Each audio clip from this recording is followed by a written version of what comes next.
Salam sepak bola, teman-teman netizen atau warganet yang saya hormati semuanya. Selamat bergabung kembali ke konten terbaru dari channel YouTube Triple B. Dan di konten terbaru hari ini, saya ingin memberikan analisa atau review dari pertandingan Super League antara Persebaya Surabaya versus Persija Jakarta yang berakhir untuk kemenangan Persija dengan skor 1-3. Dengan hasil akhir ini teman-teman, berarti untuk sementara Persija berada di peringkat nomor 3, sedangkan Persebaya berada di peringkat nomor 7 klasmen Super League.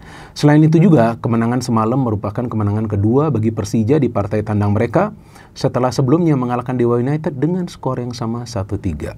Dan bagi Persebaya Surabaya, kekalahan semalam merupakan kekalahan kedua mereka di kandang sendiri setelah sebelumnya kalah di pertandingan perdana dari Super League musim ini melawan PSIM dengan skor 0-1. Kalau menurut hemat saya teman-teman, kemenangan Persija bukan karena faktor keberuntungan, tetapi memang karena pemilihan pemain dan juga strategi yang pas yang dipilih oleh pelatih mereka, Mauricio Souza. Sedangkan bagi Persebaya, kekalahan kedua mereka di kandang sendiri mensinyalir bahwa sebetulnya permainan dari Persebaya Surabaya belum nyetel. Artinya, komunikasi atau juga koordinasi di antara para pemain Persebaya sebetulnya belum bisa berjalan secara mulus. Karena kita bisa melihat secara permainan, Persija Jakarta lebih meyakinkan dengan lebih sering memenangkan duel perebutan bola di lini tengah dan juga bisa merancang serangan dengan mengandalkan kerjasama di antara para pemain mereka. Padahal kita sama-sama tahu bahwa Persija sebelum bertanding melawan Persebaya sedang kesulitan untuk meraih kemenangan. Artinya secara psikologis sebetulnya para pemain Persebaya itu lebih unggul. Tapi hebatnya para pemain Persija sama sekali tidak membuat kesalahan di pertandingan semalam, walaupun kita melihat kadang-kadang mereka kewalahan pada saat ada pemain dari Persebaya mengandalkan skill individu mereka. Tetapi skill individu itu kan perlu diandalkan ketika seorang pemain itu mengalami kesulitan untuk bisa membagi bola. Tapi kalau dipakai terus-menerus, itu juga yang akan menyulitkan tim tersebut untuk menciptakan banyak peluang yang berbahaya. Oleh karena itu, tidak banyak peluang yang berbahaya yang bisa diciptakan oleh para pemain Persebaya. Sedangkan dari Persija, bukan saja mereka bisa menciptakan 3 gol, walaupun ada 1 gol penalti, tapi juga secara keseluruhan mereka bisa menciptakan lebih banyak peluang yang berbahaya. Bahkan ada 2 peluang dari Persija, yang pertama dari Rizky Ridho yang terkena mistar gawang, yang kedua dari Gustavo Almeida yang juga terkena mistar gawang. Artinya apa? Artinya bahwa para pemain Persija bermain dengan level kenyamanan yang baik. Itu yang membuat para pemain Persija tampil confident. Ya, confident itu artinya percaya diri, tapi bukan overconfident. Karena jika overconfident, tentunya para pemain Persija bisa terlena ketika mereka menguasai bola, tapi sulit untuk bisa menciptakan peluang. Itu yang terjadi dari Persija Jakarta dalam beberapa pertandingan sebelumnya. Mereka menguasai jalannya pertandingan, tapi mereka sulit create chances yang berbahaya, bahkan kesulitan mencetak gol. Nah, pertama-tama saya ingin menjelaskan kepada teman-teman susunan pemain dari kedua tim, karena itu yang sangat penting. Oke, kita lihat dulu dari tuan rumah Persebaya Surabaya. Hernando Ari dipilih sebagai penjaga gawang, Catur Pamungkas sebelah kanan, ada Leo Lelis bersama Dime Dimov sebagai duet center back, ada Mikael Tata di sebelah kiri yang tidak banyak saya melihat bisa memberikan passing yang akurat. Ada Rajkovic, ada Rahmat Irianto, bagus permainan Rahmat Irianto walaupun dia tidak bermain full.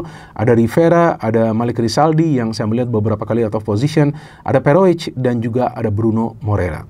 Dari Persebaya, nah ini yang menarik, kali ini Bruno Tubarao tidak dimainkan ya, karena memang saya melihat dalam beberapa pertandingan dia dimainkan, dia belum bisa nyetel dengan rekan-rekan yang lain.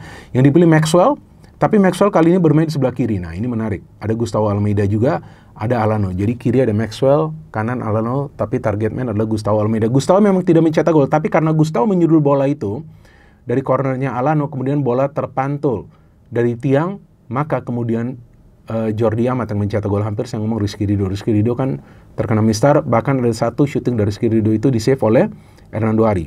Di tengah, nah akhirnya Pak Kumis dimainkan ya, Gustavo Franca. Saya suka pemain ini karena dia playmaker, tapi dia bisa menjaga kedalaman dari lini tengah juga. Jadi tidak selalu meninggalkan posnya. Ada Fabio dan Van Basten Souza yang saya pikir ini 2 pemain yang tidak bisa digeser dari lineup. Mereka 2 gelandang pekerja keras dan selalu menjalankan tugasnya dengan baik. Tinggal ada Gustavo Franca yang juga perlu kadang-kadang backup mereka lah. Di sebelah kiri ini sebuah kejutan nih, Donny Tri yang dipilih. Padahal sebelumnya adalah Alan Cardoso. Kenapa? Karena Alan Cardoso tuh sering overlap, tapi kadang-kadang terbuka ruang itu sebelah kiri. Kalau Donny itu overlap ketika diperlukan, tapi tidak selalu overlap. Ada Rizky Ridho, Jordi Amat, ini memang duet yang tidak juga tergeserkan di center back. Kemudian ada Rio Fahmi, oke, dan Carlos Eduardo yang kembali menjadi penjaga gawang nomor 1. Dari jalannya pertandingan kelihatan para pemain Persija itu coba untuk menyulitkan para pemain Persebaya bermain kreatif. Caranya seperti apa? Pressingnya ini ketat banget, Pak. Pressing dari para pemain Persija kali ini saya akui luar biasa lah. Jadi jika para pemain Persija bisa melakukan pressing seperti ini di setiap pertandingan, walaupun itu tidak mudah, tapi jika di setiap pertandingan mereka bisa pressing seperti ini, wah, feeling saya ini sampai akhir musim Persija akan bersaing terus untuk bisa menjadi juara. Karena pressing yang mereka lakukan menyulitkan Rivera, Bruno Moreira, bahkan Malik Rizaldi untuk bisa mengalirkan bola, bahkan mengandalkan skill individu mereka. Dan pressing itu bukan cuma oleh satu pemain, tapi dua pemain. Dan cara bermain Persija sebetulnya tidak terlalu banyak berubah, walaupun Persija tidak selalu bermain dengan garis pertahanan yang tinggi di pertandingan semalam. Karena berbahaya, bos. Kalau ada counter dari Persebaya, karena Persebaya punya pemain yang cepat seperti Malik Rizaldi dan juga Perovic. Jadi mereka jaga momentum. Kadang mereka perlu pressing tinggi, apalagi pada saat memang mereka sudah menyelesaikan sebuah serangan supaya counternya tuh gak bisa lancar dari para pemain Persebaya. Kadang mereka tunggu dulu di tengah sampai ke belakang. Nah, taktik seperti ini yang saya pikir membuat para pemain Persebaya ini kebingungan. Bagaimana caranya membuka pertahanan Persija ketika mereka juga kali ini tidak selalu bermain dengan high line of defense. Karena Persija kan sebelumnya tuh main high line of defense, pakai perangkap offside terus, yang kadang-kadang berhasil, tapi lebih banyak tidak berhasil dalam 2-3 pertandingan terakhir. Maka itu kali ini, karena kan mereka sering kena counter attack tuh Persija. Nah, maka itu kali ini mereka menjaga line of defense mereka, jangan terlalu tinggi. Dan saya melihat dalam hal ini, Fabio dan Van Basten melakukan tugasnya dengan baik untuk bisa mengunci Rakhmat Irianto juga. Maka itu kadang-kadang memaksa Rakhmat Irianto juga melakukan pergerakan cepat, yang sekali dia dilanggar juga oleh Jordi Amat. Dia mau tidak mau harus keluar dari tekanan para gelandang Persija Jakarta. Dan akhirnya Persija bisa mencetak gol ketika Fabio ya melalui proses free kick dulu, bertukaran passing dengan Alano. Fabio memberikan umpan ke tiang jauh dan sungguh saya tidak menyangka ternyata di sana ada Donitri Pamungkas yang bisa melakukan koneksi. Nah, Donitri ini biasanya mengambil free kick. Kenapa dia menunggu di dalam kotak penalti? Karena memang dia punya kemampuan untuk shooting dengan kaki kirinya yang baik. Karena Doni ini, jika teman-teman perhatikan, jika dia diberikan ruang dan dia bisa shooting, maka 90% itu kemungkinan, saya tidak mengatakan pasti, 90% kemungkinan itu akan gol.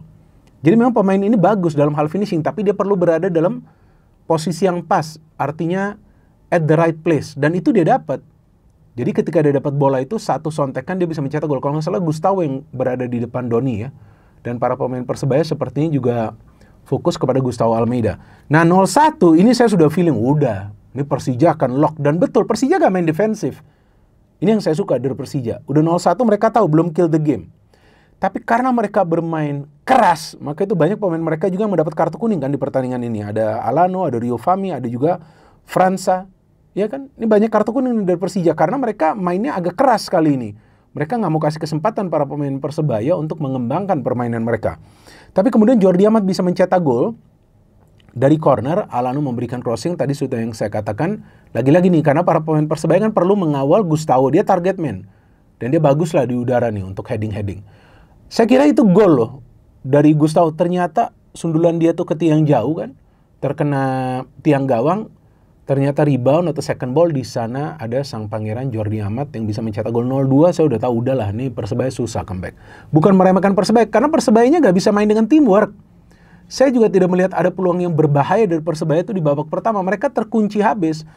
Jadi saya menunggu apa pergantian pemainnya dari Edu Perez. Oke, Gali Freitas dimainkan.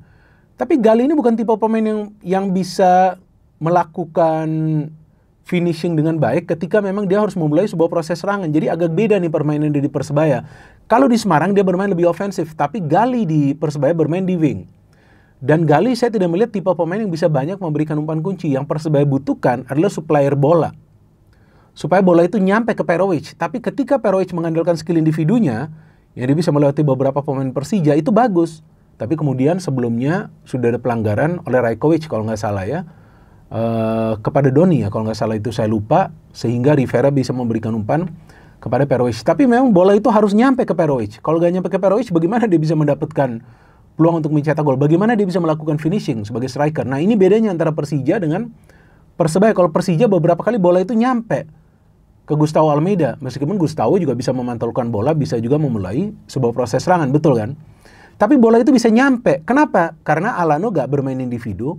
Maxwell ya lebih banyak melakukan pergerakan tanpa bola untuk mengganggu fokus dari para pemain Persebaya. Dan dari tengah Gustavo França, Pak Kumis ini kadang-kadang maju. Walaupun dia main biasa-biasa saja, tapi dia pemain yang penting juga daripada Bruno lah ya. Menurut saya mungkin Bruno butuh waktu. Dan kemudian Alano mencetak gol ketiga ketika Catur Pamungkas menarik Maxwell yang sebetulnya gak perlu. Karena bola sudah jauh dari jangkauan Maxwell. Per which itu golnya dianulir, ya itu ya. Karena tadi ada pelanggaran sebelumnya. Jadi karena memang dia menarik jersey dari Maxwell, kemudian dapat penalti, Alano melakukan finishing yang baik. Dan saya melihat cara Alano mengambil penalti ini mirip seperti Bruno. Bruno kan biasa mengambil penaltinya kan seperti itu. Tapi what a finish, ini finishing yang sangat penting dari Alano. Gol keempat dari dia, Donny Tri mencetak gol pertama, Jordi Amat juga mencetak gol pertama kalau nggak salah. Jadi memang setelah 0-3 baru para pemain Persija ini menurunkan lah tempo permainan. Udahlah, pressingnya juga dikurangin, takutnya kan nanti ada pemain yang terkena kartu merah kan. Tapi sebelumnya sudah ditarik nih França, dimasukin Hanif. Nah artinya memang bermain lebih defensif dan Alan bermain, tapi Alan tidak banyak melakukan overlap karena khawatir jika nanti terkena counter attack. Jadi apa yang bisa kita pelajari dari pertandingan semalam antara Persebaya versus Persija, bahwa ketika tim lawan melakukan pressing, maka yang harus dilakukan adalah transfer bola yang lebih cepat. Atau kombinasi-kombinasi umpan yang saya tidak melihat para pemain Persebaya bisa melakukan dengan baik. Tapi ada satu gol dari Leo Lelis yang dia cetak dari corner. Ya kan, itu gol yang bagus, jadi bukan karena pemain Persija melakukan kesalahan, enggak. Memang ini bagus skemanya. Nah, memang bisa juga Persebaya mencetak gol dari set piece, seperti Persija juga kan, ada memanfaatkan set piece. Tapi poinnya, Persebaya harus bisa nyetel, seperti tim. Saya tidak melihat mereka bisa menciptakan banyak peluang, ada Galih Freitas juga yang shooting.